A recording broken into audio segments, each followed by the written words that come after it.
võtame niimoodi, et alguses siis konfrontimise emotsionaalse poole ja siis ja vajadlikkuse poole ja siis võtame kuidas või? Mul ükskõik, okay. Et minu arvates hakka lihtsalt rääkima, mis arvad, et oleks hea teada selles osas? Kuidas sa rasked vestlused, kuidas sa neid vead? Mis sinu mingi loogikad või põhimõtted on, kui sa selle peale mõtled üldse? Kas tänane oli raske vestlus meil või? Kind of oli ju.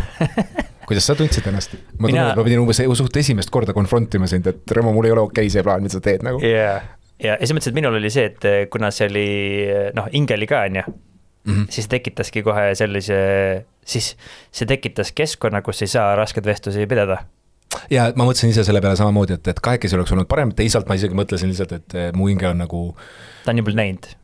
Ta on nagu võta nagu ta mina lihtsalt, sest ta on niikuinii kõigest, ta on mu executive, eks ju, et ta on niikuinii muga kõigest sees, ta niikuinii kõige teeb, pluss ta tihti peale, vaata kui nunnu oli see, et tal on nagu nii õige moraalne kompass, et ta paneb mulle vastu hambaid, kui ma eksin, eks ju, aga ta paneb sulle ka, et nagu, ja siis on nagu nii mõnna, sellepärast et ma tean, et ta ei kunagi ei ütle seda mulle sellepärast, et ma talle meeldiks või vastupidi. Ta ütleb seda sellepärast, et see on õige asi, mida teha, vaata, ja see kusjuures läheb väga hästi nagu konfrontimisse selles mõttes, et nagu see ongi see raske vestluse tegemine, et sa teed seda sellepärast, et see on õige asi teha, mitte nagu natukene jätad kõrvale selle, et kas ma siis meeldin talle või mitte. Mulle meeldib lihtsalt see paradoks, et tihtipeale, kui sa ikka tegelikult räägid nendest elevantidest toas, siis inimestele meeldid ka rohkem kui see, kes kogu aeg lihtsalt see tekitab nagu selles mõttes, et ka mingis mõttes usaldust ja respekti, et me saame rääkida nii nagu on. Ja inimest seda vajab tegelikult päris palju julgust, et öelda lihtsalt välja, mis sa arvad ja olla emotsionaalne on ju kas või. See nagu mulle meeldib see, et meil oli mäletad, kui me alustasime seda teekonda, siis ma ütlesin, et teidime nüüd natukene aega, et 6 kuud või niimoodi teidime, et kuidas see töötab ja selles mõttes, et üks mu peamiseid põhjuseid teitida ongi see, et kas vaatame, kuidas me probleeme lahendame, vaata, et alguses on unistused suured, tundub, et raha tuleb nagu ojast ja siis on lihtne vaata, aga kuidas me probleeme lahendame, et selles mõttes aga jah, sul on õigus, et ma oleks pidanud seda tegema kahekesi, see on minu viga, teisalt ongi ma arvan, et see ongi see pool, et ma vaatan hinget nii nagu enda osana, et ta nii on kõiges mu eludes sees igat pidi, kõik tööalane elu on ta sees, eks ju, et siis see, et ta seal oli, minu jaoks oli okei, aga ma oleksin pidanud confirmima, et see sinu jaoks on okei. Minu jaoks oli tegelikult ka okei, lihtsalt mida mina siis selle käigus nii-öelda tegin, oligi see, et ma lihtsalt lasin sul rääkida, ventileeri oma jutt ära ja lõpuks ma sain aru, et siin on emotsioonid on nii suured, et siit ei tule nagu midagi, vaata, mis ma ütlen, sest et kõik asjad, mida ma ütlesin, sa rääkisid oma nagu juttu kokku aeg ikkagi edasi. Sina olid kuulnud oma versiooni sellest, sinul olid mingid omad hirmud, nägemused, sinul käis see track lihtsalt ringi ja mis iganes koht see oli, kus ma nagu siin triggerdasin, sest ma võib-olla ütlesin seal alguses, et müük vastutab selle eest ja müük vastutab, mis iganes ma ütlesin, mis pani sind juba tunnelisse kuhugi.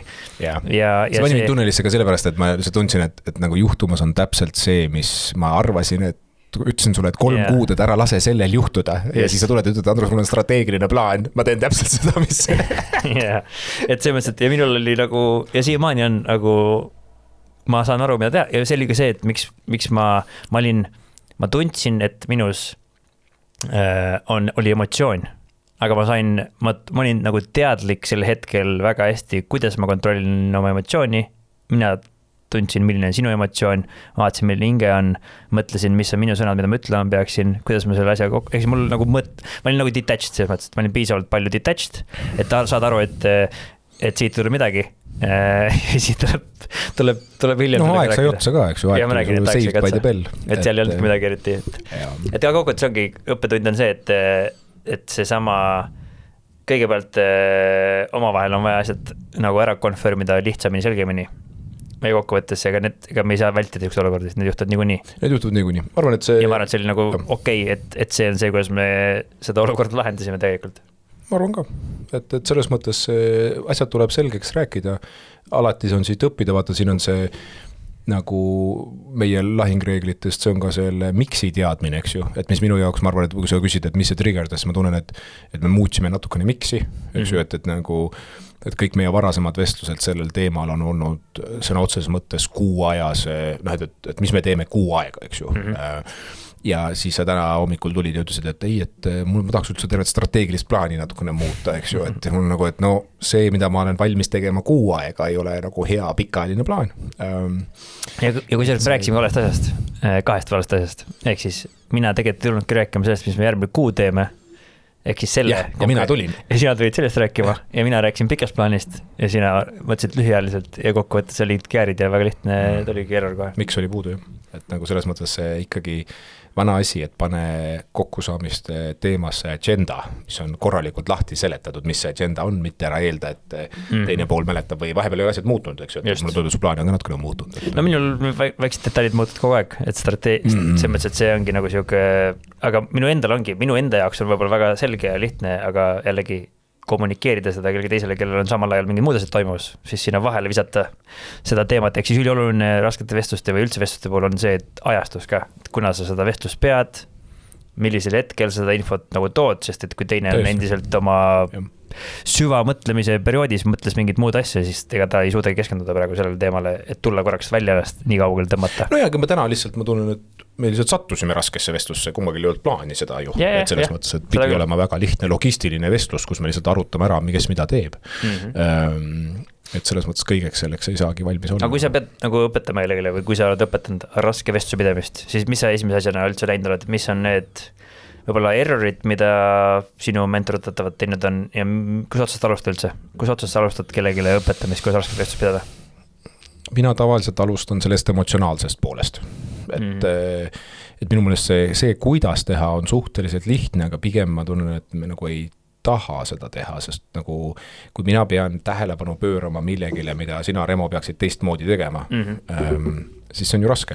Et tead, mulle meeldib lugusid siin rääkida, et siis üks lugu, mis mulle kohe pähe tuleb, on see, et ma tead, siiamaani mäletan, kui ma olin 20-ndates, ma olin siis raamatumüügi üks müügijuhtidest, eks ju, ja me olime Pariisis müügijuhtide koosolekul. Ja meie selle raamatumüügi ettevõtte president, kelle käest ma olen palju õppinud, tema tuli osa tegema. Et ühesõnaga Dan on ta nimi ja Harvardi või Oxfordi või ühe nendest haridusega jumala siuke halli habemega väga erudeeritud ja väga äge mees, kohutavalt äge. Ja siis tema tuli osa tegema ja ta tegi alati siukest nagu elulugusid ka või nagu eluosasid, et mitte ainult müügist ja värbamisest ja juhtimisest, vaid nagu elust ja ma siiani mäletan, ta istus meie seal ees ja ütles, et mehed, et kuidas te sõpra defineerite? Ja käidi selle erinevaid asju välja. Ma arvan, et kas mina või keegi teine meinu lähedalt, keegi ütles, et sõber on see, kes armastab sind sellisena, nagu sa oled. Ja Dan vaatas selle peale meile otsa, ütles, et see on küll bullshit nagu. Ja siis me kõik olime natukene nagu ehmatunud, et esiteks Dan ei kasutanud kunagi siukest sõnavara, eks ju, ma polnud vist kunagi teda elus üldse ropendamas kuulnud. Ja siis teine, mis selle definitsioonil viga on, see on ju väga okei definitsioon nagu. Ja siis tema ütles selle peale, et kui inimene, kes lubab sul olla nii laisk ja nagu tagasi, nagu nii laisk, nagu sa tegelikult oled, kas see tegelikult on su sõber nagu? Et tema ütles, et sõber peaks olema ikkagi see, kes natukene pushib sind olema parem, kui sa muidu oleksid, eks ju, näeb sind sellisena, milliseks muutuda võib. Ta hiljem tegi, alati ta korra aastas, kui me Nashville'is olime, siis ta tegi osa sellest, kuidas valida endale töökohta ja kuidas valida endale abikaasat. Ja siis abikaasa juurest alati ütles, et get yourself a hard-headed woman, nagu, et siuke kõva peaga naine natukene, kes siis pushib, eks ju. Ja mulle see alati nagu võib-olla kuidagi paika loksunud, et mõnikord sõber on just see, kes ütleb, et Remo nii ei saa, noh. Nagu luban põhjendan sulle, ma hoolin sust täiega, aga no nii see ei ole okei, eks ju. Mis tähendab, et nagu töökaaslane tegelikult peaks ka ütlema, aga sõber peaks ütlema veel rohkem, sest et seal ta ütleb sulle isiklike asjade kohta. On ju, et nagu aga tööalaselt ka, ja minu mõelest peaks ütlema ülemus alla, aga peaks olema ka alt üles. Et nagu, et alt peaks saama ütelda üles, et kuule, see ei ole nagu täna, kui ma täna sulle, et kuule, see ei ole strateegiline vastus nagu. Millega ma ei olnud nõus, aga see mõttes, et see, et sa seda ütlesid, suurepärane ja ma võtan selle info vastu ja hakkan mõtlema, et okei, kurat, äkki ei olegi, ehk siis mina tahangi tegelikult saada seda pushbacki. Ja meil on ikkagi veel jury still out, kas see on õige, sinu strateegia on see, et katsetame ja vaatame, kas läheb katki. Ja mina tahangi tegelikult, et ma tahangi saada et siuke meeskond oleks. ma tahangi, et keegi ütleksid, et see on jumala hea, et keegi julgeb öelda, see on hea eeskuju ja see on see, mis näitab seda, et meil vähemalt on see, isegi kui teist ees on, siis me ütleme alati seda välja, mis on super.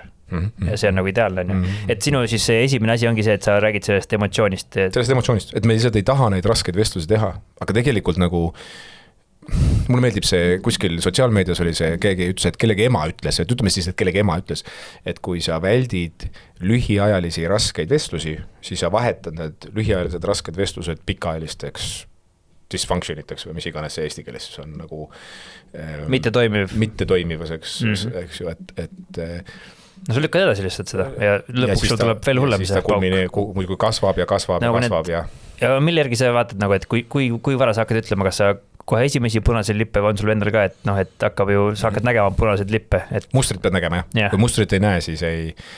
Kas ootab mustrit või sa lähed kohe, et esimene punane lipp ja adresseerid? Minu kogemuses esimene ei ole piisav, sest kõigil on halb lihtsalt päev ja seal ei ole midagi mõtet adresseerida. Lisaks ma nagu... Jah, et üsõnaga, et esimene on liiga vähe. Kõigil on halb päev, mõnikord see on one-off.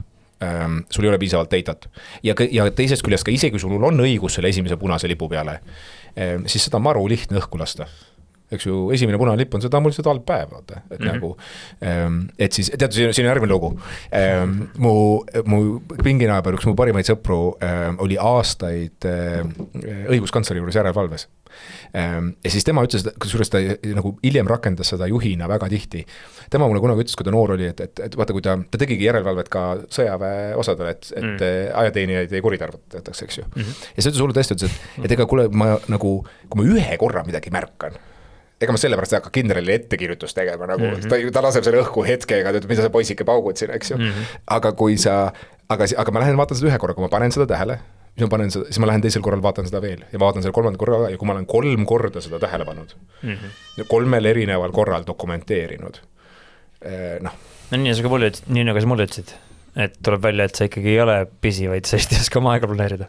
Jah, et nagu see on 3 erineval viisil, eks ju, et kõigil on halb päev, mul ka, eks ju, et minu meelest see väga mulle meeldib ja ma olen õppinud seda ka tegema.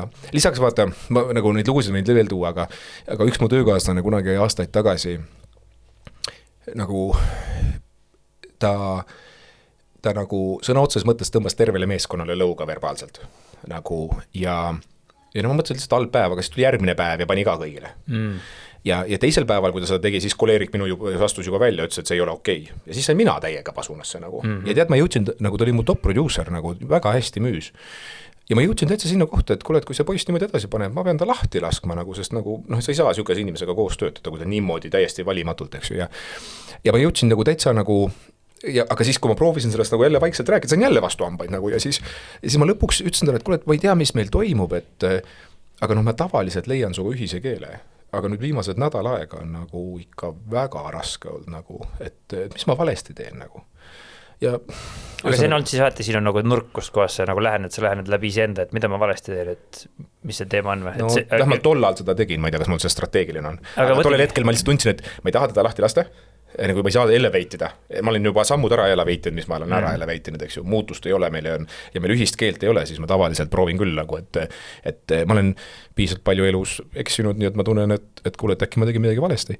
Ja ühesõnaga, lihtsalt see lugu oli selles, et tal oli väga lähedase inimese surma-aastapäev ja esimene surma-aastapäev. Ta oli lihtsalt mentaalselt raskes kohas nagu.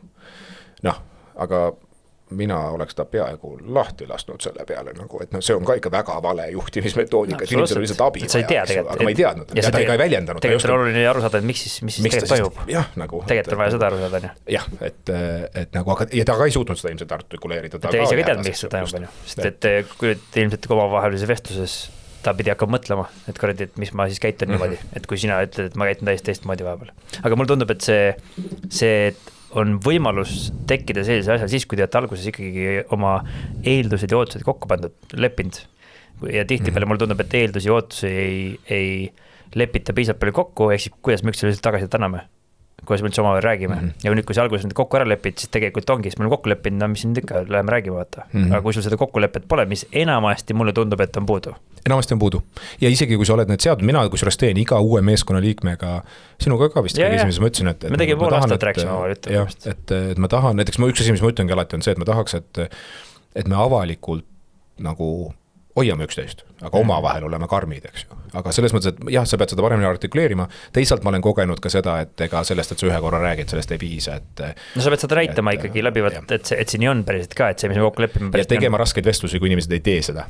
Et toomagi välja, et kuule, siin situatsioonis sa tegelikult oleks pidanud seda tegema, sa ei tahtnud seda teha ja siis sa ei rääkinud sellest ja siis nüüd meil on see situatsioon, et nagu ja nüüd, kui sa seda adresseerima lähed, siis mismoodi sa seda, noh, kui sa oled nüüd näinud 1 või 2 korda, mismoodi sa seda adresseerid siis või kuidas sa õpetad inimesi adresseerima seda, kui sa oled nüüd näinud patternit?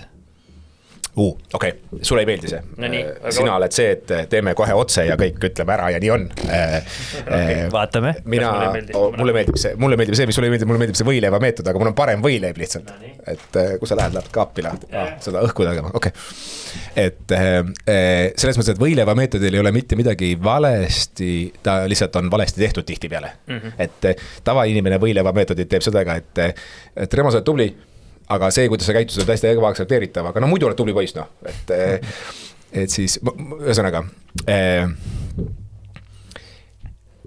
minu sammud on siuksed, alguses ma räägin sulle, miks ma sust pean, miks sa oled mu jaoks väga väärtuslik meeskonnaliige ja siiralt, siis ma toon välja, mis mu mure on ja proovin sulle, toon oma faktid, oma 3 erinevat siis kohta, kus ma seda märkasin, kus ma arvan, et meil on muster. Ja siis ma aitan sul teha plaani, kuidas seda plaani muuta, kui sa tahaksid seda muuta, kui sa nõustud muga, et sul on seal valesti. On sul mõni viimane kunagi, kuna sa viimase siukse vestluse pidasid kellegiga? Las ma praegu räägin, kas ma tahan, ma räägin sulle hea näite ja halva näite? Ja siis proovime. Kus minuga tehti? No nii, räägi. Et ma räägin siis, nagu hea näide oli siuke, ma siiamaani mäletan, ma olin raamatumüügis müügijuht.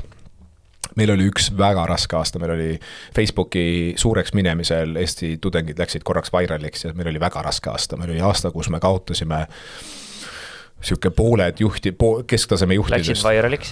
Vairaliks tähendab seda, et ühesõnaga Facebookis lihtsalt inimesed hakkasid tuututama ja inimesed hakkasid meid kartma ja uksele koputamine läks Ameerikas väga raskeks 9 okay. Ja me kaotasime tollel suvel 70-80% esimese aasta inimestest ja umbes pooled kesktaseme juhtidest nagu. Mis tähendab seda, et Andruse karjääriplaan astus nagu tubli sammu tagasi, eks ju, ja Andrus samal ajal siis nagu näha oli enam juukseid väga ei olnud, eks ju, tudengina enam väga läbi ei pääsend. Ja ühesõnaga, see on siis see taustalugu kontekst ja me olime auhinnareisil Kanaari saartel ja see meie korporatsiooni tollane president sõitis ka mootorrattaid, me rendsime mootorrattaid, panime teidele mäkke paugutama kurvidesse, jumal äge. Ja kui me sinna teidele jõudsime, siis Endri just ütleb, et Andrus, et kuule, et on lõunaaeg, et istu maha, sööme lõunat nagu. Ja sööme ja siis, ja tead hakkab nagu, alguses kiidab mind üles, ütleb, et Andrus, et üks asi, mis ma olen tabanud, on see, et su häälel on ikka kõla, et kui sa nagu rääkima hakkad, siis nagu isegi meie kogenud müügijuhid nagu on vait ja kuulavad nagu ja mina nagu, saad aru, see on korporatiivne tegevjuht, kes siin niimoodi väga spetsiifiliselt kiidab, ma nagu või sees seal, eks ju nagu. Ja siis ta ütleb, et kuule, aga see pani mind mõtisklema, et mis su visioon on, et mis su nagu pikk plaan on. Ja nüüd jällegi selles kontekstis, kus ma olin, mu karjäär oli tagasi tõmmanud mõnusasti siuke 3-4 aastat. Ma olin 30-ndate, kas 20-ndate lõpus või 30-ndate alguses nagu, ma ise olin ka selle matemaatika ära teinud, et ma õiges suunas ei liigu.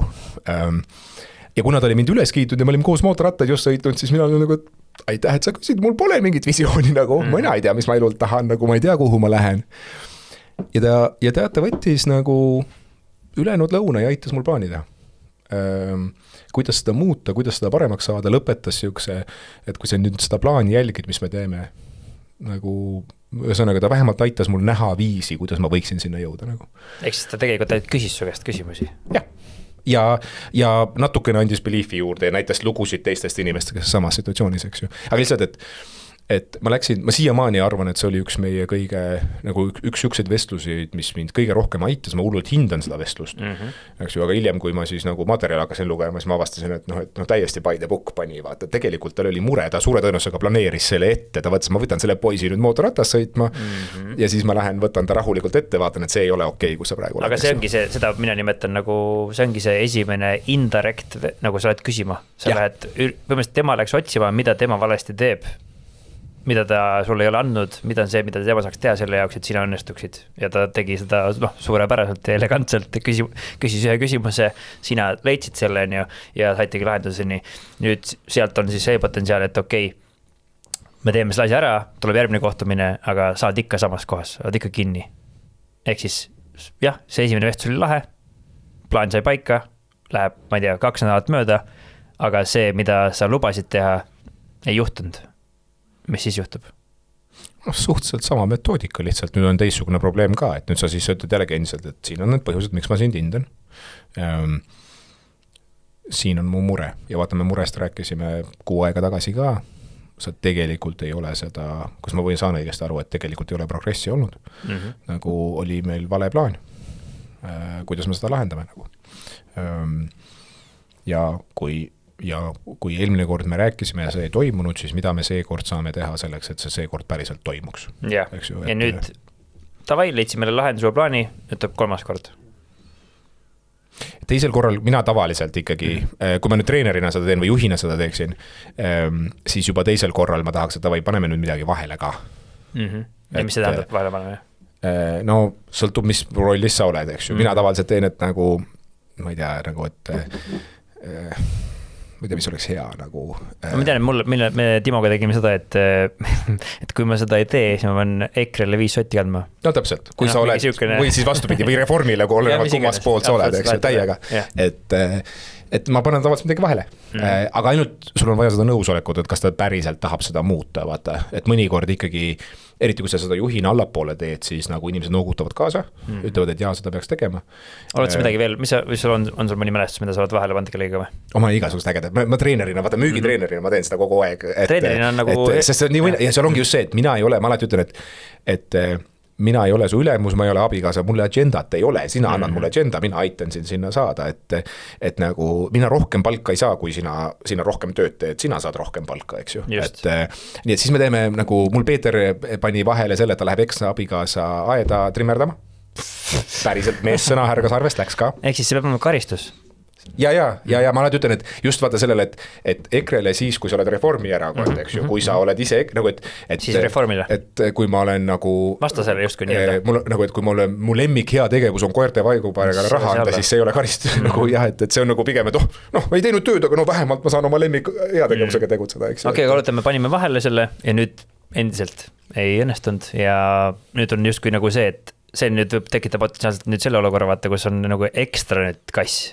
Et nüüd ma kannangi kuradi raha Reformile ka veel 5 sotti, aga üles on ikka tegemata. Mis siis saab?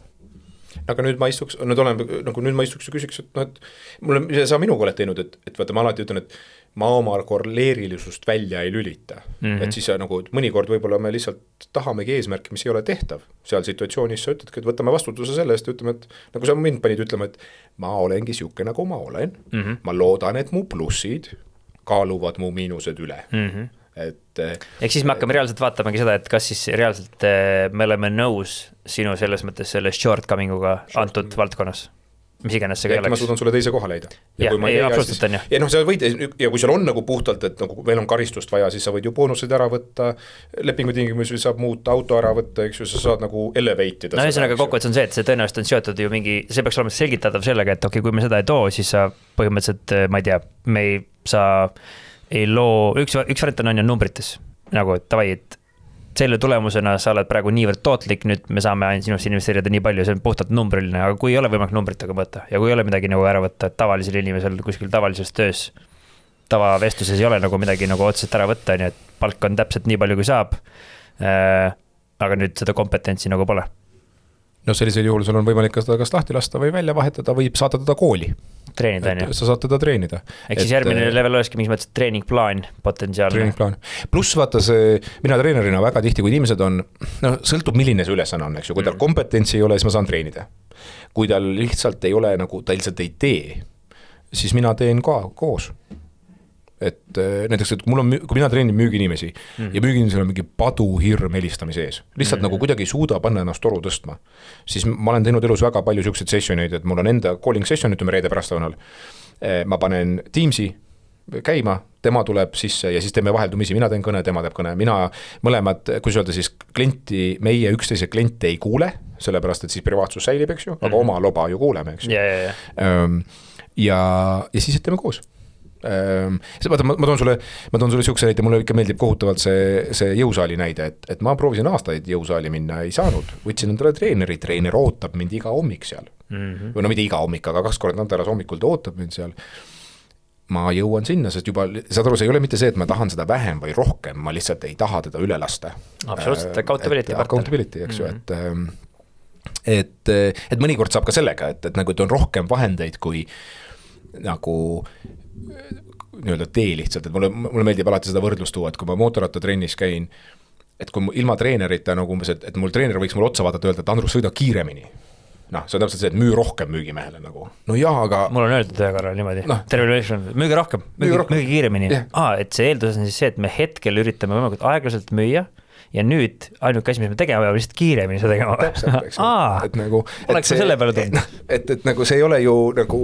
Et sellest ei ole kasu, eks ju. Et ma itsitan, ma esimest korda Pärnu rajal sõitsin, oma arust sõitsin ninast veri väljas nii kiiresti, nagu Margo Rohtlaan, mu treener, vaatab mul otsa, ütleb, et no Andrus, tead, diisel 2-liitrine hea mehe käest sõidab umbes siukse ajaga siin ringi, eks ju, ma olen superbike'i peal nagu, et nagu, aga siis ta võttis ka mõte, ütles, et vaata siin kurvis, vaata, kus pani mulle telemeetri peale, ütles, et vaata siin su pidurdus, ma töllerdatsin lihtsalt, eks ju, et nad pidurdad, sõidad sellest majast mööda ja enne seda ei pidurda. Et ja siis on midagi konkreetset, eks ju. See ongi see sama, et see improvement või see täiendus peab olema nagu spetsiifiline, et okei, et müüge kiiremini, ma tahaks kiiremini müüa küll, aga ole mulle, ütle mulle, kus ma praegu aeglane olen. Kuidas, täpselt. Et selgita mulle siis seda lõiku, et see on see, kus me praegu seda teeme, ole hea, räägib mulle, mismoodi paremini saaks seda teha. Sest hetkel ma teen ju nii hästi, kui ma oskame. Ehk siis, aga selle jaoks, et nüüd seda vestlust pidada, on ju, et seda probleemi lahendada, me peab olema siis see normaalne suhe üldse. Et, sest et muidu nagu ma võtan ennast võib-olla,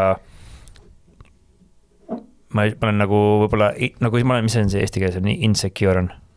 Ebakindel. On ebakindel, on ju, ja siis on, kui inimene on ebakindel, ta ei suuda võtta ühtegi sõna tagasi, isegi kui me räägime, kuidas klaviatuuril käsi hoida ja näppu hoida, vahetame, mis asja me hoiame, mis ei ole seotud sinuga, vaid me arendame tegelikult, ma ei tea, müügioskust või midagi muud asja, mis ei ole tegelikult meie vahel kuidagi, see on nagu probleem, mis meil on meil ees, see on sinu ees, ma tahan seda aidata.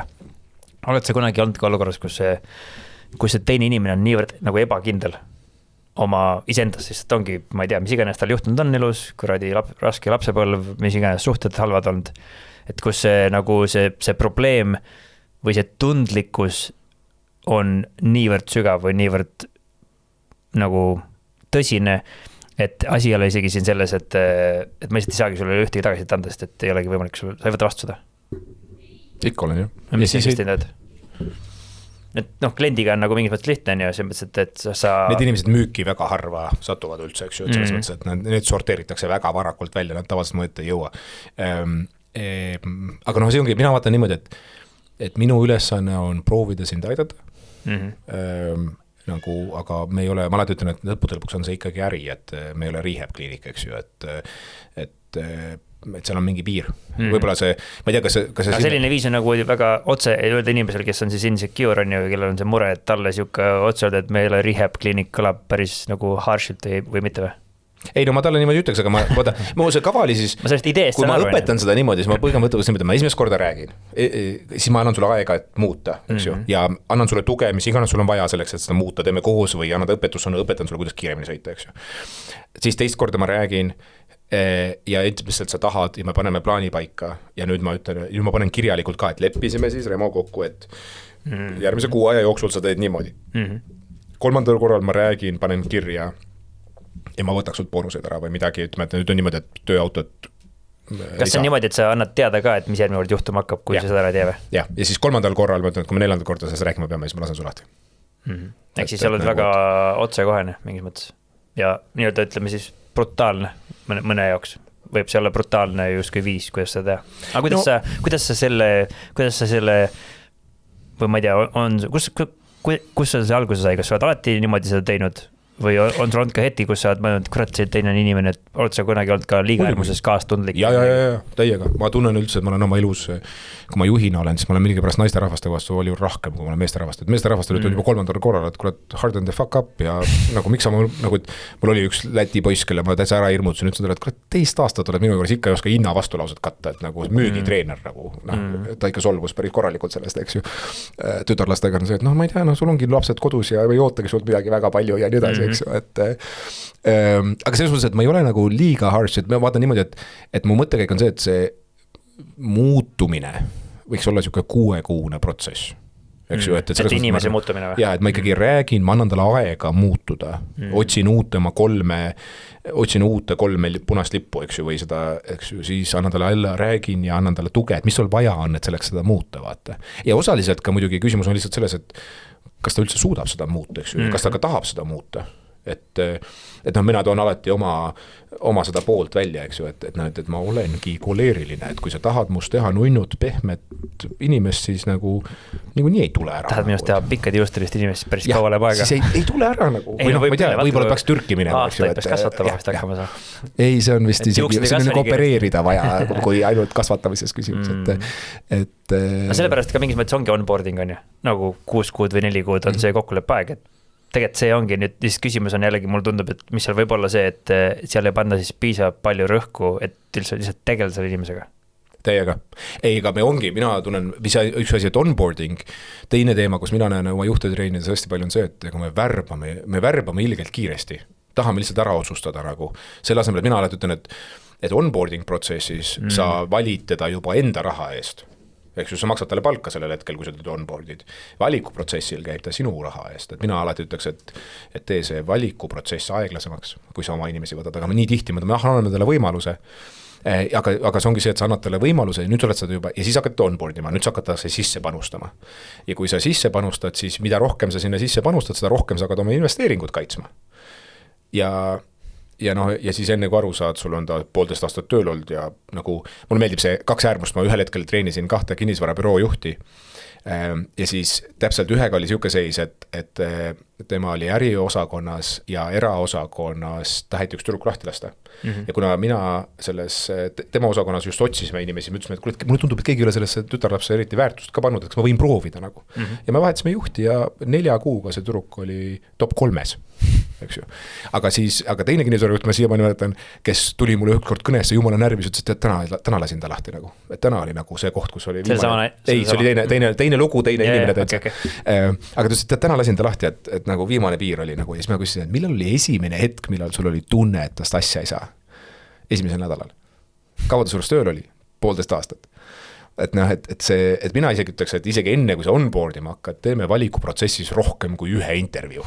Aga seepärast tähendab seda, et see esiteks valikuprotsess ja ka onboarding peab olema piisavalt elulähedane, ehk siis see, mis päriselt nagu train as you fight on, et kui meil on päris töö on, me eeldame, et ma ei tea, me otsimegi mingisuguseid müügimankleri, kes tõenäoliselt on hästi iseseisvad, peavad tegema päris pikki, ma ei tea, tööpäevi, tegema, oskama igas erinevaid asju, siis see katseperiood, kas või 1 päev pane ette talle, ta teeks näidistöö ja niimoodi, et sa paned talle 8 inimest veel kõrvale sinna, kes kõik teevad näidispäeva ja kõik üritavad omavahel competida või performida. Siis sa saad nagu mingi aimduse sellest, et üldse mis teema on. Ja siis annad neile tagasisidet, ka vaata, kas nad tagasisidet oskavad vastu võtta. Ja nüüd investeerisid 2 päeva või mis iganes on ju. Kogu punti peale ja saad palju parema nagu aru saama. Nagu, ma toon müügimeestega, et kõige ägedamalt seda üldse. Mul oli päris mitu korda, kui ma seda siis Southwestern Consultingut juhtisin, siis ühe korraga üks meesterahvas kirjutab mulle Pakistanist nagu. kirjuta mulle Pakistanist, et tema vaatas ära, tema tahab Southwestern Consultingut teha ja noh, ja Ameerikas nagu ikka, kui on kõik, mis ei ole Ameerika, see on Euroopa, põhimõtteliselt see ainult mulle, eks ju, ja mina nagu, et okei, no ma tahan Pakistani meeskonda ehitama hakata, ei taha sinna minna, ei tea selle kohta mitte midagi. Ja teate endaga esimese intervjuu, noh viisakusest inimesena ikka esimese intervjuu annad, eks ju, endaga esimese intervjuu ja noh, tuleb siuke nagu otseselt müüma, et nagu Andrus, meil on siin tekstiil ja tootmine ja siin saab businessit teha, et mul on lihtsalt vaja brändi ja abi natukene, eks ju, ja noh, mina reaalsuses mõtlen, et, no, et mina usun, et sa ei saa müügijuhti olla, kui sa ei ole valmis neid inimesi külastama, sa pead olema oma inimestega põllul. Mina ei taha Pakistani minna. Aga ma mõtlen, et nagu, et aga no samas kui on hullult hea inimene nagu, ühesõnaga siis ma nagu lihtsalt ütlesin talle, et näed, siin on sul, küsisin ta käest, kas sa saad aru, mida me müüme, ta oli nagu oma kodutöö ära teinud, see oli nunnu, ma ütlesin, et äge, kodune ülesanne on see, et buki mulle üks kokkusaamine. Nagu, mis iganes materjali sa tahad, ma võin sulle saata. Nad ei pea mitte midagi ostma, aga et see industry olemas oleks, et ma näeksin, et sa suudad mul kokkusaamisi kokku leppida, buki mulle 1 või 2 vestlust nagu. Ei kuulnud tast enam kunagi. Et selles mõttes nagu see... Et pane talle mingisugused takistusi ette ja hakka neid tõstma nii-öelda raskusjärjekorras. Jah. Ja kohe... takistus võiks olla ikkagi siis tööalane. Et kui sa on, et kui sa tahad müügimeheks saada, aga sul on toru raske tõsta, vaata, et nagu noh. Et noh, mangi, tahad turundajat on ju, ole hea, et ehita mulle üks funnel või tunnel ja kas või paberi peale, räägi mulle, milline see on. Siin on sul tund aega, let's go. Ja siis on korras, siis sa saadki aru, et ja nüüd see ei ole nagu, see ongi see, et nüüd ma saan tagasi anda talle ja öelda, et okei, tundub, et hetkel pole õige aeg või pole hetke aeg, et see, me otsime nagu sellise tasemega, kes oskaks seda nii kiiresti vähemalt teha, mis tähendab, et seda sa enne, kui sa hakkad nii-öelda palkama, sul peab endal olema väga hea arusaam, mida sa üldse otsid. Sest et kuidas sa muidu otsid inimest, kui sa ei saa aru, mida jaoks seda palkad. Ja minu arust see ameeriklastel on see, ma ei tea, fire fast ja hire slow on nagu slogan, olen ma väga palju kuulnud. Ehk siis, kui sa juba saad aru see esimesel nädalal, siis põhimõtteliselt eskaleeri võimalikult kiiresti see info ära, et sa saaksid need punased lipud ära adresseeritud oma nii-öelda eeldused, ootused või assumption, mida sa näed juba. Ja siis, kui sa hakkad uuesti seda tegema, siis võtta aega. Aga nüüd, see ongi nagu trikkikas on ju, sest kõik justkui tormavad ju tänapäeval ja tahavad hullult kiiresti topelt skaleerida ja IT maailmast on selline asi tekkinud, et kogu aeg peab ainult kasvama. 2 korda, 4 korda, 5 korda, iga kogu aeg. Nüüd see omakorda justkui tekitab sellise tunde, et nüüd ma pean kõikide asjadega rapsima ja võimalik kiiresti ikka inimesi värbama, aga samal ajal see ei ole ju, noh, sa ei saa kvaliteeti, ütleme, kiirustades kuidagi moodi kätte. Ega sa aega kulutad üht või teist pidi, eks ju, kas sa lihtsalt kustutad seda onboardingus ja pidevas inimeste väljavahetamises või sa võtad esimeses otsas natukene rohkem aega ja proovid leida selle, kellesse sa tõesti usud. Et selles mõttes minu kõik valed värbamised on mõnes mõttes olnud hädavärbamised, eks ju, sul on vaja koht ära täita.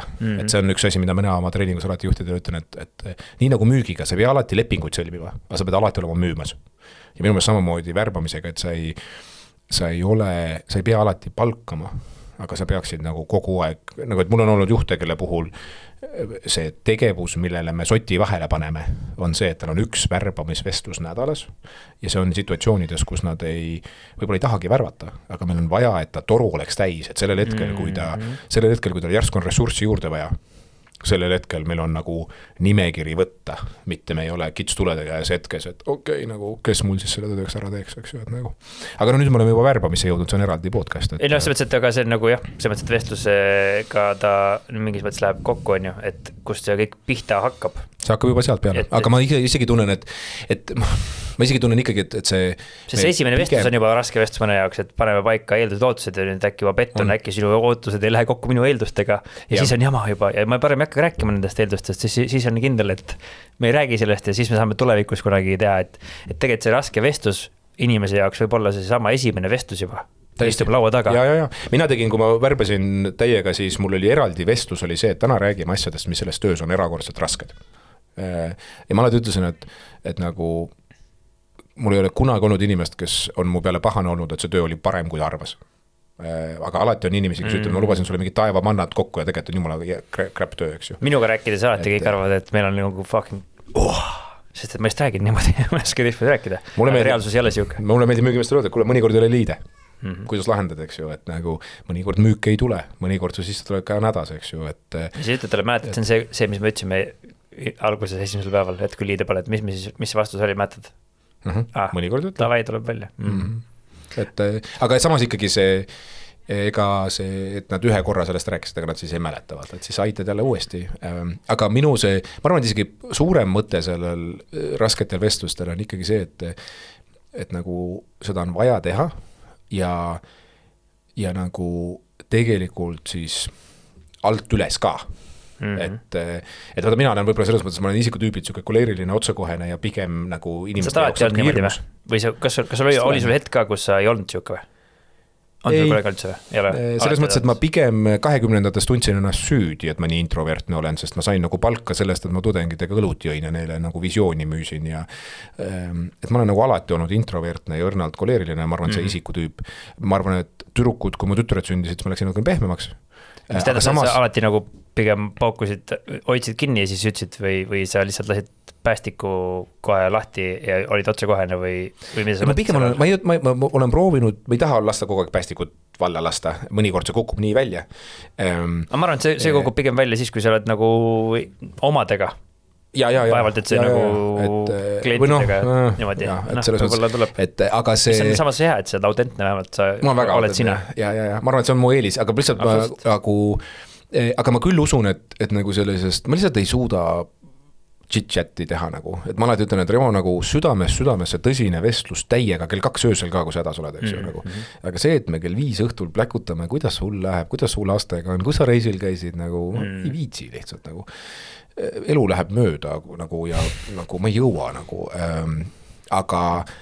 aga mõnedele inimestele ma selle tõttu kindlasti olen hard to, mitte lihtsasti ligipääsetav, ülbe, aga ma lihtsalt tegelikult ei taha seda, minu jaoks imeline aeg on mootorrattaga üksi metsas, eks ju, et see ei ole sõpradega õllet libistades, et sõpradega metsas võib-olla siis mootorrattaga, eks ju, et see veel võib olla nagu, et aga ühesõnaga, et mu mõttekäik on selles, et miks ma sellest isikutüübist üldse siia sisse tõin, et ma arvan, et minu isikutüüpi inimesi on mõnes mõttes kõige raskem nagu pead ennast kõige rohkem kokku võtma, et konfrontida, eks ju, sellepärast, et nagu me oleme, sa tead, et kärgivad vastu.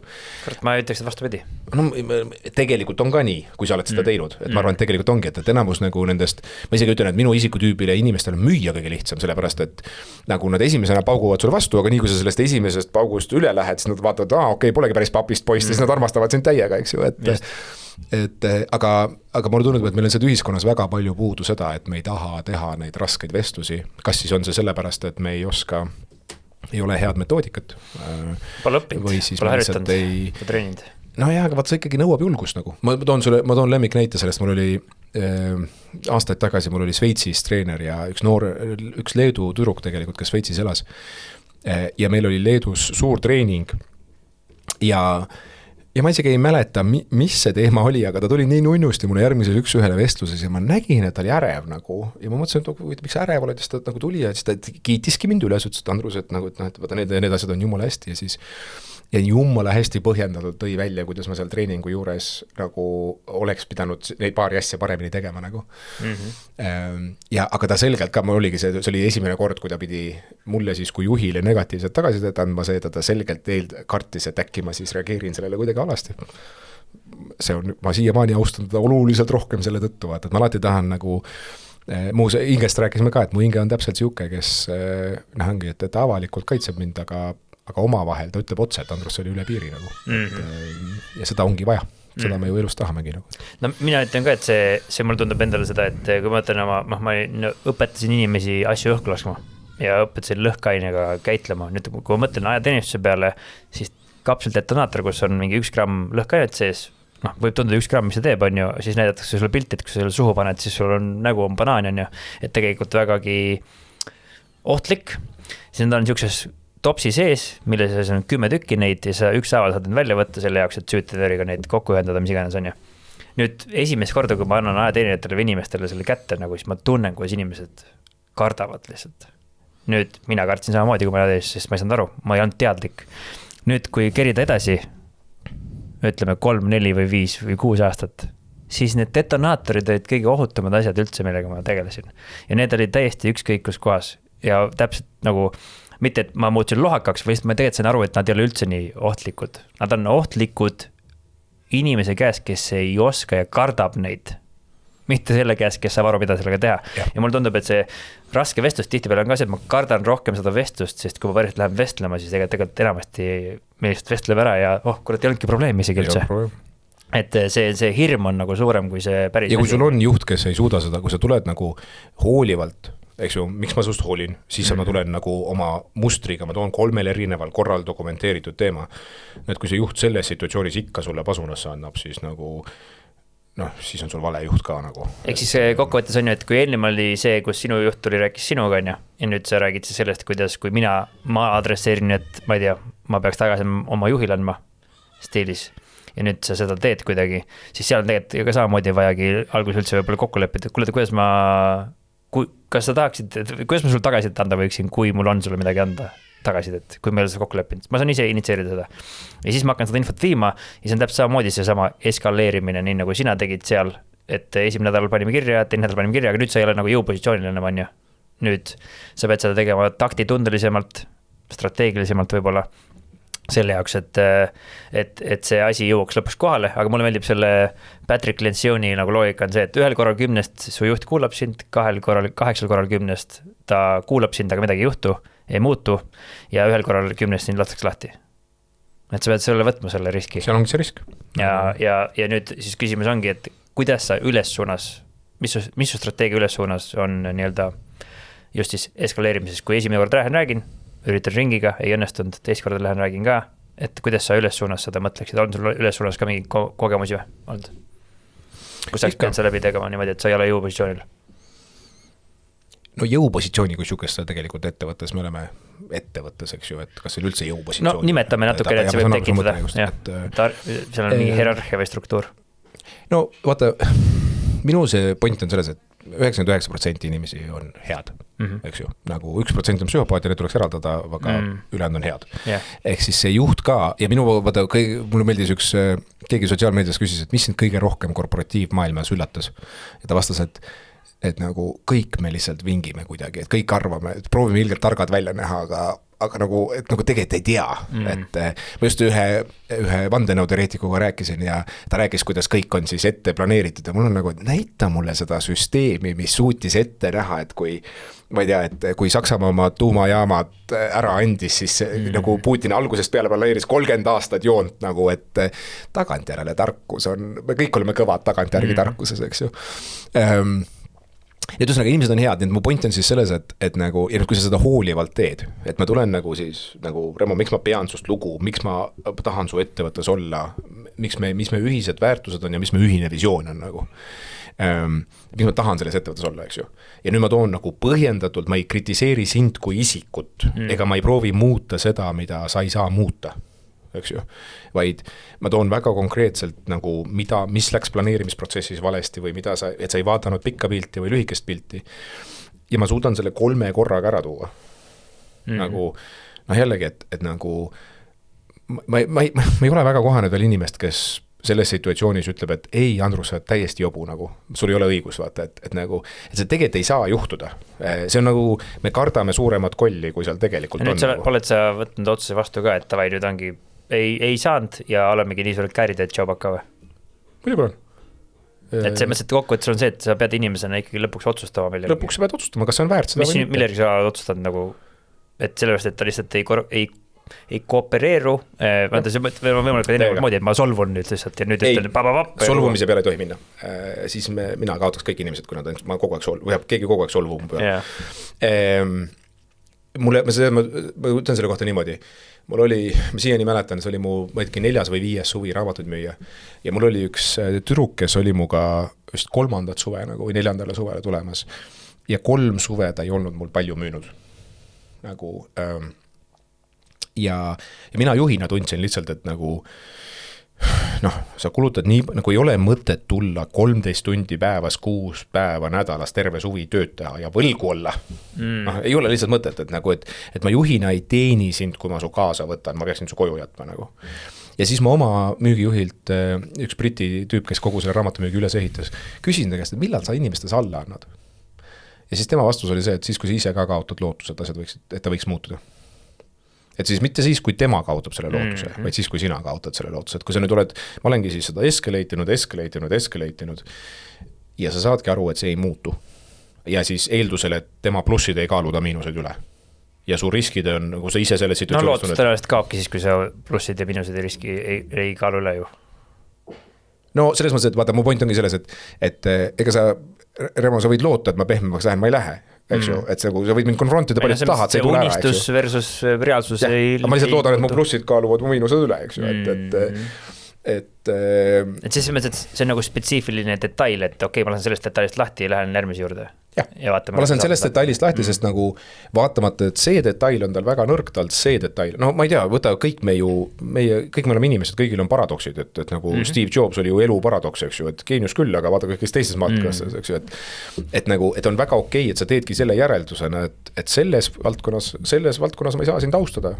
Aga nendes teistes asjades ma täiega austan ja see on fine. Ja see ma arvan, et see märksõna minu arust tundub, et see on nagu see hoolivus, et sa hoolid ja sa näitad seda välja ja sa näitad seda välja sellisel kujul, et see teine ka tunneb seda. Täiega. Ja nagu seda saab ainult teha tegelikult niimoodi, et sa pead päriselt hoolima. Ega seda näidelda ei saa. Seda ei saa näidelda. Tead, Andrus, ma väga hoolin sinust. Juba saad aru, et ma praegu üritan näidelda, sest et ma ei oska seda näidelda. Eks sa pead päriselt hoolima. Kuidas päriselt hoolima saada inimest, kui sa tunned, et sa ei hooli sellest. Sest et mul tundub, et see võib olla korporatiivmaailmas nagu üks vähemalt müüt, et inimesed on julmad ja ei hooli niivõrd palju, vaid hoolivad ainult tulemusest ja kui raha ei tule, siis tšau pakka vaata. Aga mõnes mõttes nii on, eks ju, et selles mõttes nagu see ettevõte, mõtleme, kuidas võit välja näeb, eks ju, et võit näeb välja ettevõttel sellisena, et pikas ajas tehakse palju raha. Mina jällegi siin sellele kõigega ei ole nõus, on ju? No, minul on teine nägemus. Või mis iganes siis, kuidas iganes ettevõte seda missiooni defineerib. Mina defineerin seda, et me oleme kokku tulnud selle jaoks, et lahendada mingit probleemi. Mis, ma olen nõus. Mille kaasneb. Ei, ma tegelikult olen tasuga nõus, selles mõttes, et see on üks asi, mis mulle Komatradis nii meeldib ja üldse, et ma arvan, et igas õtkes alati rohkem raha teenimine tegelikult ongi meie praegusel hetkel väga hätta meie maailma viinud. Aga lihtsalt teises mõttes, et vaata, see on nagu... Et ressurssi on vaja ilmselgelt ja see on kaasnev asi. Ja kumma sa ette paned, eks ju, et see on see isikutüüpide teema, et koleriline inimene vaatab, et kui me ettevõte on edukas, siis meil kõigil on head tööd ja me saamegi oma peresid toetada ja siis me oleme edukad, eks ju. Ja siis me oleme head sõbrad, eks ju, ja inimene, kes on inimestele keskendunud, vaatab, et kui me oleme head sõbrad, siis me ehitame ägedad ettevõtted ja tekib raha. Küsimus on, kumma sa ettepoole paned. Nagu põhimõtteliselt mu see mõttekäik on selles, et ega sa, kui sa inimestest üldse ei hooli ja sa lihtsalt mitte ei hooli, aga ka ei viitsi, siis ei tohiks juhiks minna nagu. Siin on nagu halvasti, jah. Et nagu siis võib operatsioone juhtida aga siis pead ka tihti peale nagu meeskonda juhtima, et siis pead olema väikeses ettevõttes, kus sa saad olla siis ainult ise enda juht, eks ju, et sa pead midagi tegema. Arvad, sa peaks teraapias minema siis aastad. Inimene, kui sa suudad arvestada, et sa ei hooli mitte kellestki, siis on midagi ikkagi, siis on vaja mingit abi psühholoogilist. Aga jah, et ma tunnen, et juht peaks ikkagi, nagu, et isegi kui sa oled hästi pragmaatiline, et nagu meil peamiselt ainuke asi, millest ma hoolin, on ettevõtte väärtused, siis nii kui sa paned selle pika perspektiivi sinna, ma tahan pikka ettevõtet ehitada, siis sa ei saa oma inimesi abusida ju. Selles mõttes, et ma võin 1 kvartaliks sust müügiinimestest sidruni välja keevitada, aga mul tuleb järgmine kvartal jälle, et kokku, et see ongi see, nagu see põhjendus on seal taga ja mida ma arvangi, et väga palju aetaksegi segamini, eriti kui tuleb kriis, ma ei tea, ja ütleme, et raha ei tule sisse ja siis hästi tihti lähebki fookus selle peale, et kui numbrid on vaja raha, numbrid lähevad alasti, meil on vaja numbrid teha, meil on kiiremini müüa on ja mida te seal uimetate, sest raha ei ole või iganes on ju siukene mingi kuradi signaal tuleb on ju, aga reaalsuses see tähendab ainult seda, et see probleem, mida me päriselt lahendamise koos tulime, me praegu on vähem ressursse selle probleemi lahendamise jaoks ja peame tegema muutuseid, ma ei tea, kuhu iganes me muutuseid tegema peame ja mõtlema, mida me muutma järgmise poole kuu või aasta jooksul selle jaoks, et endiselt seda sama probleemi tulevikus lahendada, mis me oleme kokku leppinud, et me lahendama tulime, lihtsalt meil on vähem vahendeid praegu ja me peame võib-olla koondama inimesi, sest muidu me oleme pankrotti ja siis me ei saa üldse seda probleemi nagu kunagi lahendada. Aga nüüd, kui see oleks nagu ümber raha, siis ma ütlen, et tegelikult mulle tundub, et raha saab ka siis, kui sinu eesmärk oleks võimalik palju raha saada, siis tegelikult see, kuhu sa fokusseerima pead, on ikkagi sama. Sa pead ikkagi probleemi lahendama. Aga nüüd probleem tekib siis, kui sa ajad segamini ja sa hakkad ainult fokusseerima sinna raha. Selles mõttes, et jah, et kui ma ütlen, et ettevõttel ongi pikas perspektiivis vaja raha teenida, siis ma ei mõtle selle all, et see on ainukene eduallikas, aga lihtsalt, et nagu see on lihtsalt lihtne mõõdik, millega sa saad mõnes mõttes ettevõtte edu mõõta, eks ju. See on üks nendest, et me oleme õiges suunas liigume ja me suudame efektiivselt oma ressursse, et me suudame oma padrunitega, ma toon saad niimoodi, et kui kuradi, me oleme 8 lahinguvälja, siis meil sulle antakse 9 salve ja mulle 9 salve. See on täiesti siuke mõnus arv kuule, mis paneb meid mugavalt tundma, sest me teame, mis on ennast kaitsta. Kotis on mul veel 5 sotti kõrdi karpides näiteks ja laagris on veel paar tuhat igale ühele ja Eestis on veel hunnikus 1000. Nüüd see, kui me lähme ja võtame ja saame 85 salve veel juurde, no mis siis on, mida me sellega peale hakkame? Siis ma lihtsalt viskan sinna koju, aga see ei muuda minu seda thresholdi. No kui mul oleks ainult 1 salv, sul oleks ka ainult 1 salv, no siis me oleks päris halvasti. Siis me peaksime ainult kõrdi kaitses olema ja mõtlema, kus me seda laskemoona juurde saame. Aga nii kui me hakkame nüüd seal kaitses ainult keskenduma sellele, et kuidas me oma laskemoona juurde saame, siis kokkuvõttes meil kaob ära mis asi, suur pilt. Ja me ei mõtle, miks me siia üldse kokku tulime. Äkki me saame ilma laskemoonata või teistmoodi ka lahendada seda olukorda. Versus, et siis me hakkamegi ainult laskemoona. Lõpuks saadki laskemoona hunniku otsas seal. Aga sa ei mäleta enam, mis probleemi sa isegi lahendada nüüd siia lahinguvälile nagu. Et nüüd nendel, kes seal eesliinil nagu executivad ja mida suurem see meeskond on, siis nende jaoks ei ole oluline see kuulde hulk, kui nad saavutavad selle taseme, et neil on piisavalt palju kuule. Nüüd, kui seda ei ole piisavalt palju, siis on võimatu tööd teha. Mulle meeldib see analoogia, et selles mõttes, et kui ma saan veel 50 miljardit padrunit koju juurde, siis... Et küll siis on äge, siis ma saaks osta veel 50 jalgratast, aga ühega saan sõita korraga. Ja, täpselt. Kuidas see keegi ütles, et ma võin osta ju 10 Ferrarit, aga see probleem on see, et ainult ühega saan korraga sõita. Et selles mõttes, et see on see loogika, jah, mis on oluline nüanss, mida võib väga lihtsasti nagu segamini ajada minu arvates ka ja aetaksegi, sest et see ja siis mis on kõige hullem, mida sinu siis inimesed kuulevad, kui sa enam ei räägi probleemi lahendamisest, siis sa räägid ka ainult rahanumbritest. Siis räägid ainult rahast. Ja siis nad kuulevad, okei, et raha on ainult siis teema, jah? Ei, selles mõttes küll, et vaata, mulle meeldib see, et raha sa teenid ettevõttes siis, kui sa piisavalt palju probleeme lahendad ja juhina sa siis saad kõik, mis sa tahad siis, kui sa aitad oma inimestel saada kõik, mida nad tahavad, eks ju. Sa ütlesid, sulle on mingi halb näide ka selle kohta, kuidas siis rasket vessu pidada, keegi siis, ma saan aru, pidas halvasti ka. Ma tahtsin seda halva näite tuua, et lihtsalt, et kui sa seda ei tee, et mul lemmiklugu, mida rääkida siin situatsioonis, oli see, et ühesõnaga jällegi raamatmüügi näited, ma esimesed 2-3 aastat kasvasin nagu väga hüppeliselt. Esimene aasta on suhteliselt keskmine, teine aasta müüsin 3 korda nii palju kui esimesel aastal, 3. aastal müüsin veel 2 korda rohkem. Ja ma sain ka teisel aastal juba, ühesõnaga, ja siis ühesõnaga oli mul hea sõber, siiamaani hea sõber, kellega me tabasime nagu neid, esimesel aastal ta müüs must oluliselt rohkem, teisel aastal müüsime umbes sama palju, 3. aastal umbes sama palju, samal ajal saime müügijuhtideks, meie karjäär läks täpselt nagu siuke samas joones, eks ju. Ja mina jäin nagu suhteliselt ühel hetkel, ma ei mäleta, see oli siis 5 või 6 või mingil hetkel mina jäin suhteliselt platoole seisma nagu. Ja sõber pani edasi nagu. Ja mingil hetkel siis oli juba 2 või 3 aastat möödas ja tead, see oli nagu juba suureks vaheks tekkinud, et mina ei olnud saanud veel seda kõige kõrgemat müügijuhi tasemet, tema oli juba ise saanud, üks ta inimene hakkas ka sinna jõudma, et järsku me olime nagu, tead, ma olin ikka veel Nõmme Kaljus kinni ja ta järsku oli Manchester United juba, et nagu ja mul oli oma juhiga vestlus, et one-on-one ja mina lihtsalt nagu, et kuule, et vaata, mis seis on, et ma olen kuidagi nagu täiesti seisma jäänud nagu. Et kui sa peaksid näpu peale panema, siis mis ma valesti teen nagu. Ja ta mõtleb ja ütleb, et no tead, Andrus, et kui ma võiksin ühe asja ütlema, siis te vaata kevadel nagu aprillikuus, kui päike välja tuleb. Sul see sõber värbab, teeb veel viimase hetkega täiega tööd ja värbab veel 1, 2, võib-olla 3 inimest. Sina võtad mootorratta välja, saad kadunud. Ja noh, see 2-3 inimest, 3-4 aastat, selle kumulatiivne efekt, kind of saadki selle osa kätte, mis sa saad, eks ju nagu. Ja ma siiamaani mäletan, ma vaatasin talle otsa, ütlesin, et okei, kui sa seda märkasid, miks sa mulle sellest siis varem ei rääkinud nagu. Ja ta siiamaani eitab, et ta seda ütles, aga minu mälu järgi ta seda ütles, ta vaatas mulle otsa ja ütles, et Andrus, mulle ei meeldi neid raskeid vestlusi teha, sulle hullult meeldib oma mootorrattaga sõita. Ja ma mäletan, see oli see koht, kus meil oli üks päris korralik kaklus, me ikka tõssime korralikult häält, sest mul on nagu, et see on mu elu nagu, ma annan sulle oma karjääri, ma annan sulle need aastad oma elust, eks ju, nagu siin ma olen. Ja sina olid selleks pettunud selles, et sa ei andnud sulle tagasidet? Ta ei olnud andnud mulle nagu, tegelikult reaalsuses anname nüüd, küllap ma ei kuulanud ka, eks ju, et ma eeldan, et küllap ta ikka mingil hetkel andis ja ma lihtsalt ei kuulanud, eks ju, aga ma tundsin, et ma seal esimest korda sain aru, et minu kevadine aprilli ja mai vabaks võtmine nagu ja lihtsalt mootorrattaga lille laskmine, tagarattas sõitmine, mida ma nii kohutavalt 20 saanud, jumal tänud, ma elus olen. Selle pikaajaline tagajärg oli siuke, vaata, eks ju, ja ma ei olnud see tegelikult paika loksunud, eks ju, ja jällegi, mina tunnen, et minu ülesanne müügi inimesena, juhina on öelda, et kuule, nagu mõtleme korraks läbi, nagu kuhu see võib viia, kui sa nii teed.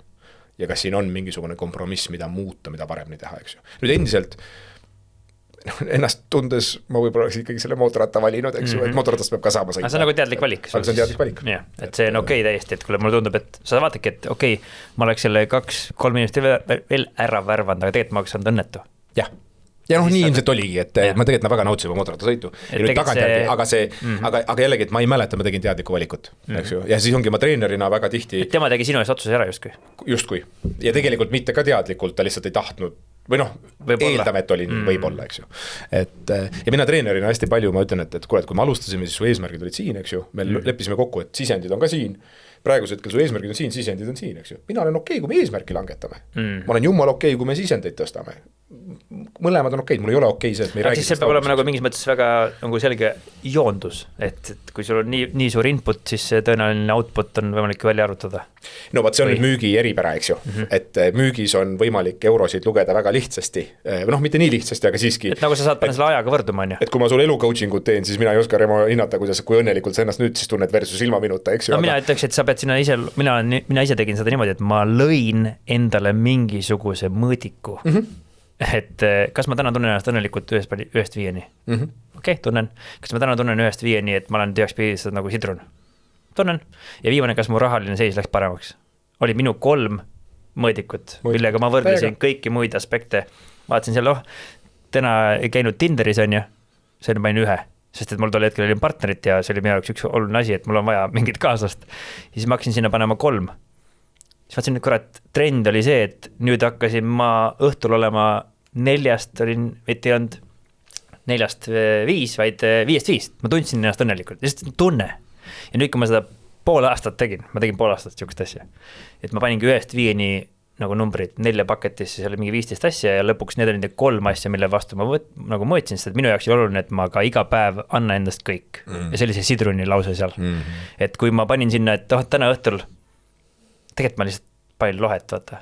Siis ma saan aru, et see oli täielik korrelatsioonis sellega, et ma ei olen õnnetu. Et kui ma tööl ei teinud ja ma ei pannud aega tütrega veetmisele või uue kaaslase otsimisele, siis see kõik peegeldus minu õnnetundes. Ehk siis jah, siin ei saa mõõta seda numbrites, aga endale mingi loogika ja on jah. Ja. Ei no sa saad valimi koostada piisavalt palju valimit. Sa saad enam-vähem, sul ei olegi vaja täpseid arve nagu on ju kokkuvõttes. Mulle meeldib see sinus väga, see on nagu äge, kuidas sa nagu, et see, ma olen ise samamoodi, mina vaata lammutan kõik niimoodi, et davai, ma seda tahan, mitu tundi ma pean mida tegema, eks ju, et nagu, ja siis kalendrisse puhtalt, et nagu palju kõik on seotud ajaga.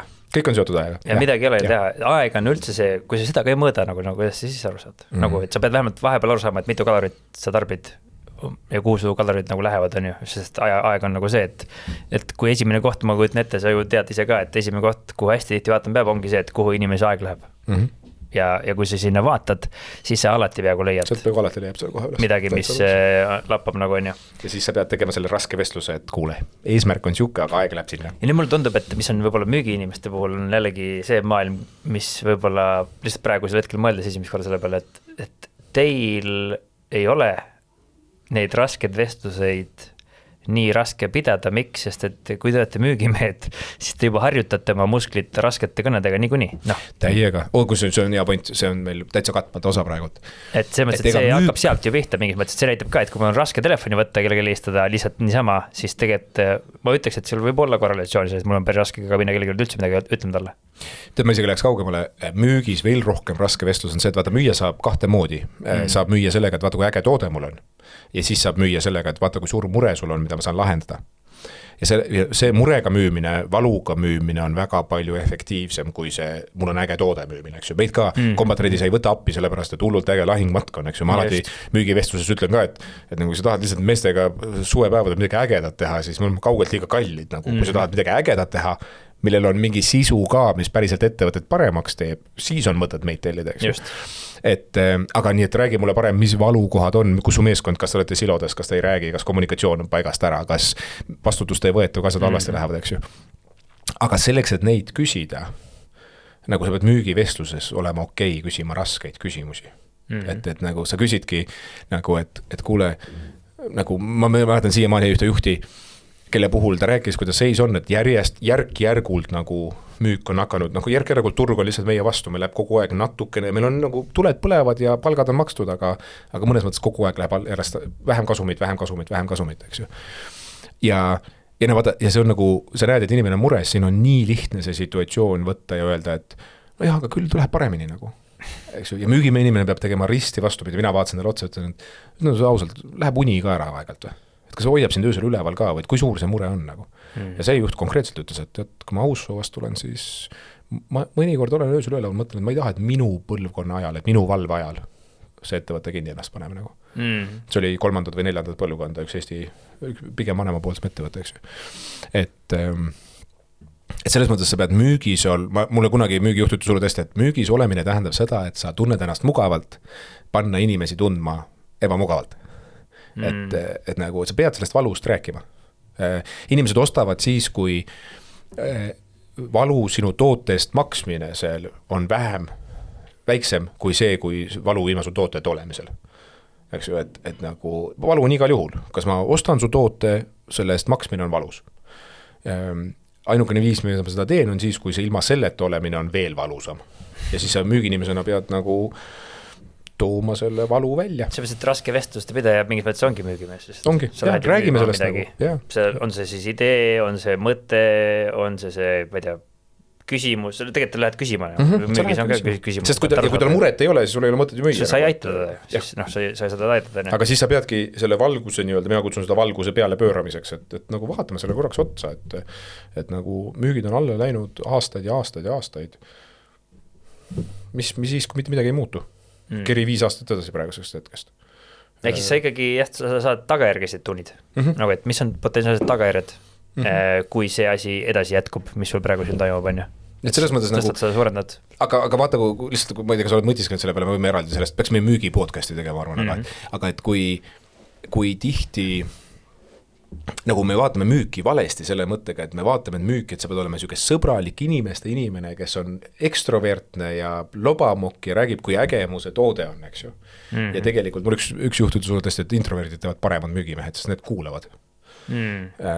Ja siis, ja nagu enamasti nad ei pelga, kuna nad iseendaga tulevad suhteliselt üksi ja hästi toime, siis nad ei pelgasid närvi ajada, sellepärast ma seda küsin. Ja ma ütleks, et juhtidel täpselt samamoodi. Juhtidel samamoodi. Kui mõtlen nagu, just selle peale, mida ma mõtlen, kuidas sina müügist räägid ja siis ma räägin sellest, mismoodi juht peaks käituma, siis tegelikult see on nagu, ma ei tea, ma ütleks praktiliselt kogu aeg üks ühele. On ju, väga sarnastada. Just seda mõttes, et kui mul on mingisugune asi, siis ma ütlen selle välja, aga enamus hästi ma kuulan ja siis ma olen jällegi siin teatud kohtades otsekohene ja peegeldan tagasi mingeid asju, ehk siis tegelikult see, kuidas sa kliendiga suhtled, on väga palju see, kuidas sina juhina peaksid oma meeskonnaga suhtlema. Küsides küsimusi. Mõnes mõttes müüme ju ideed, vaata. Nagu, absoluutselt. Ja sa korjad ju feedbacki, saad aru, mis on meeskonna valukohad, mis teil kipitab, mis halvasti on, kus seal on. Ja siis sa üritad anda neid ressursse, sest lõppkokkuvõttes, ega sina müügiinimesena ei ole see, kes tihti peale deliverdab oma toodet. Sest et selle jaoks on sul osakond seal. Mis tähendab, et sina juhina ei ole ka ju see inimene, kes kõik sinu need probleemid ära lahendab kõikide inimeste omad. Sa lihtsalt tegelikult haldad neid ressursse ja mingis mõttes, kui sa nüüd ei olegi julge, siis sa ei ole väga hea müügimees. sest et sa pead üle saama nendest asjadest, sest sul on vaja ehitada suhteid oma inimestega, sul on vaja neid kuulata, tekitada usaldust, hoolida neist, nii nagu klientidest, kõikidest asjadest. Et tegelikult on nagu üks-ühel sama. Täiega. Ja vaata, ongi see tagasi selle juurde, nagu me alustasime, mis Dan ütles, et hoolimine on see, et sa räägid nendest asjadest, et ma nagu, luba ma räägin suga, mul on hoolinsust, eks ju, et ma ei lase sul lihtsalt uitada nii, nagu sa uitad, eks ju. Ja mis mulle tundub, et on, mis ma ise olen nagu aru saanud, on see, et hoolimine kui sõna tuleb ka alguses ära defineerida. Ehk siis näiteks kaitseväe puhul see, kui juht ütleb ja elab seljas ja hoiab standardeid, näiteks füüsilisi või laskestandardeid, mis iganes, see on ebameeldiv sulle, see tundub, et ta sind jebib kogu aeg iga reede, siis see tegelikult on standardite hoidmine ja meeskonnalt küsimine on hoolimise üks vorm. Muidugi. Sest et kui me ei hoia, ma ei hoia teil seda standardit ja ei aita ega sa ei tuleta seda meelde, me ei lähe jooksma ja me ei tee trenni, siis pärast lahinguväljal on meil toredam. Ei ole. Aga sellepärast peaaegu peabki hoidma. Ja nüüd, kas ta on siis tore? Ei ole. See lapsevanem ka, kes ütleb, et kui ta ära pane neid asju selga ja ära tee neid asju, nüüd jällegi ta peab seda tegema hoolivalt, nagu normaalne inimene, mitte nagu mingisugune mongol on ju, kes karjub sulle iga päev, aga jällegi see on hoolimise vorm ja ma olen seda kõige parem hoolimise vorm, mille peale ma võib-olla arvan, et isegi sina pole tulnud, on see, et mikromajandamist saab ka vaadata kui hoolivat vormi. Nii. Ta hoolib sinust nii palju, et ta ei taha, et sul nii halb tulemus tuleks ja siis ta tuleb ja aitab ja teeb selle asja ära sinu eest. See on nii, ta nii palju hoolib sellest. Ja nüüd, mida mina saan teha, eks küsimus ongi, et kas ma mõtlen, et ta tegelikult ei usalda mind, mis on tõsi, sest ta arvab, et ma ei oska seda ülesannet teha, sellepärast ta peabki ise tulema, ise aitama, ise ära tegema. Ja nüüd, kui mina olengi see, siis ma võingi mõelda, et küll ta on ikka jobu, et ta niimoodi käitub minuga, aga tegelikult ma saaksin mõelda, et tegelikult ta hoolib sellest tulemusest, mis minul teha vaja on ja tuleb aitab mind. Nüüd minu ülesanne on mõelda, okei, kuidas ma saaksin tema usaldust võita, et ma saaksin seda ise teha. Mitte võtta seda isikliku solvanguna, et keegi tuli ja tegi minu eest minu töö ära. Ei, ma olen suga kahe käega poolt selles mõttes, et mina tihti oma juhtidele ütlen, et ma alati küsin, et neil on niisugune stiil, oma stiil, eks ju, ja väga paljudel on see stiil, et mina ei mikromajanda. Siis ma alati ütlen, et aga mis siis, kui inimesel vaja seda on? Et nagu, et kui seda inimesel konkreetselt on vaja, siis nagu ma ei tahaks elu lõpuni teda mikromajandada, aga kui selles situatsioonis on väga vaja, et ma teen seda, siis see natukene ongi see, kui ma näen, et sul on lihtsalt hirm uute kõnede ees, siis ma ütlen, et tule teeme koos nagu, see on mikromajandamine, aga ma tean, et kui sa näed, et see draakon tegelikult ei ole nii suur, eks ju, et nagu see tundub palju suurem hirm kui nagu mulle jällegi John Ricken, üks meie Ameerika treeneritest, kes on endine äkki Ranger või, iganes, tema alati ütles, et millest sa selles müügis räägid, et raske töö on, keegi ei tulista me piita nagu, mitte keegi tulista, ma ei pea helikopterist välja hüppama nagu, keegi ei tulista nagu, et ma lihtsalt saan inimestega rääkida ja mina alati ütlen, et eriti B2B müügis küll nagu, ma ei mäleta, millal viimane kord keegi mu peale karjus, et nagu, ma ei tea, kui B2C teed, siis aeg-ajalt juhtub, aga seal ka alati, seal ei ole mitte mingisugust pistmist sinuga, eks ju, seal on nagu mingi teine situatsioon, miks ta närvis on, aga B2B müügis ju nagu kõige halvem asi, mis saab juhtuda, on see, et ta ei taha tal ei ole aega suga rääkida nagu, või ta ei hooli suga rääkimisest, et nagu ei ole just väga, ma just mõtlesin, ma pean sellest arvamusartikli kirjutama, et minu meelest müük on niisugune huvitav töö, mida inimesed kardavad nagu tulda, aga see tegelikult ei ole nii raske töö, nagu, et ma ei tea, kas ma olen seda liiga kaua teinud, et enam ei saa aru, et see on raske töö, aga lihtsalt, et kui ma vaatan nagu, et iga kord, kui ma kõnesid hakkan tegema, üks hea vestlus, mis hakkab jämmimine peale, siis mul on nagu, et mulle makstakse selle tööst nagu. No mina ütleksin seda, et erioperatsioonide olles liige, ma mõtlesin ka, et see täpselt samad nagu sina, aga kui sa vaatad statistikat ja andmeid, siis tuleb välja, et ei ole nii lihtne töö. Ja, vist on jah. No jah, aga võib-olla sul on aga võib-olla see ongi see, siis see, mis sa ütled, et sul on see salve ja vahetus nii paigas. Sa peadki olema see, et sa pead olema fanatt enda arendamises ja informatsiooni vastuvõtmises tagasides, sul peab meeldima väike sadomaso ja see, et sul on halb ja et sa pead õppima, see peab meeldima sulle. Et kui sul seda nagu ei ole, aga nüüd kui sa oled juhina, nagu sulle peab seal ka meeldima, lihtsalt peab see juhtimine meeldima rämedalt, et arendada oma seda oskust on ju. Sa pead juhina olema ju siis anaalselt elevil sellest, et kuidas oma inimestest parimat kätte saada. Ja seal on see, et mitte klientina sul tagasida, et ei tulemas, vaid sinu meeskonna efektiivsus on see otsene tagasida sellele, kui efektiivne juht sa oled. Ja siis sa pead küsima lihtsalt seda hunnikut inimeste käest kogu aeg. Kuule, et mis sa arvad, et ma halvasti teen? Ehk siis sa pead seda kokkuvõttes küsima, et tavaliselt klient annab sulle jällegi by default selle ja numbrites nagu väljendub on ju, aga nagu juhina sul on vaja täpselt samamoodi seda tagasi, et sest pead seda ise küsima, sest et inimesed võib-olla julge anda sulle seda. Nüüd klient tihti peale ühel hetkel ikkagi, sul tuleb müügijuht, numbrid lihtsalt räägid iseendast, seal ei midagi. Et selles mõttes, et organisatsiooni puhul mul loomulikult räägib ka numbrid üht-teist, aga kokkuvõttes ikkagi sa pead ise nagu rohkem vaeva nägema selle jaoks, et oma seda crafty skill'i teha, sest et juhtimist ei õpetata nii spetsiifiliselt nagu müüki õpetatakse. Üldse jah. Ja müüki õpetatakse ka erakordselt vähe. Okei, mis on nagu eriti haigest, et müük on mingis mõttes nagu, ma ütleks, et nagu ära lahendatud. Nii nagu tegelikult juhtimine. Tegelikult on, aga me ei õpeta. See on nagu nii huvitav, et mina ju aastaid ütlesin alati seda, et nagu igast nagu arhitekt õpib ja siis ta teeb paberil ja siis tal hiljem lubatakse midagi teha, eks ju, arst hakkab teooriast peale, siis antakse talle surnukuuris surnud inimesed, eks ju, ja ma ei tea, 5-10 aastat inimest lubatakse elusasse inimesse nõel torgata. Müügis meil võetakse laps, antakse talle telefoniraamatu, et ma ei tea, elu õpetab nagu. Et miks, tegelikult see teave on ju olemas juhtimisega täpselt samamoodi, et mul on nii palju juhte olnud, kes ütlevadki, et ma ei tea, mind lihtsalt pandi sellele kohale ja mulle meeldib, Eiki kindlasti naudib seda, kui ma ütlen, et Eiki kunagi ütles mulle, et Andrus mind pandi juhiks selle pärast, et ma olin hea oma töös, aga keegi ei ole mulle õpetanud, mis tähendab olla hea juht, siis ma teen seda, mida mulle tehti. Ja siis ta muigas ütles, et aga ütlen sulle ausalt, isegi mulle ei meeldinud see, mida mulle tehti, aga mul ei ole nagu paremaid tööriistu ka, vaata, et see on nagu huvitav aspekt sellest ja kui sa lähed ülikooli nagu õppima juhtimist, siis see ka ei ole nagu, see on nagu huvitav, et seal on nagu siuke käär on sees selle reaalsuse. Vaata, mis ongi see sama, et kus seda mingis mõttes, see on nagu eriala spetsiifiline, et kui seal lahinguväljal saadetakse, see on nagu, et me saadetakse müüma. Ja seal reaalne tagasiside on inimestes kuulda arvas, mis sinu poole lastakse ja kui palju suudame meie lasta kuulja vastu teisele poole, millel on kohe instantne tagasiside, nii nagu müügipõllulgi. Ja ma kujutan ette, et see on ka üks väga lihtne põhjus, miks esiteks need kahte asja on võimalik õpetada. Ja lahinguväljal peabki õpetama juhtimist, sest seal tuleb väga kiiresti välja, et kui me töötame niimoodi koos nagu korvpallimeeskonnas, siis üks meeskond võidab, teine kaotab. Ja nüüd sul on nagu selline tagaside ja nüüd millegipärast sellist pole tsiviili nagu kuidagi nagu veel otsapidi jõudnud, vähemalt siin meie maailmas on ju. Ja see hakkab jõudma, et 10-20 aastat tagasi ei osatud siin müüa ka üldse. Ühtegi inimest polnud.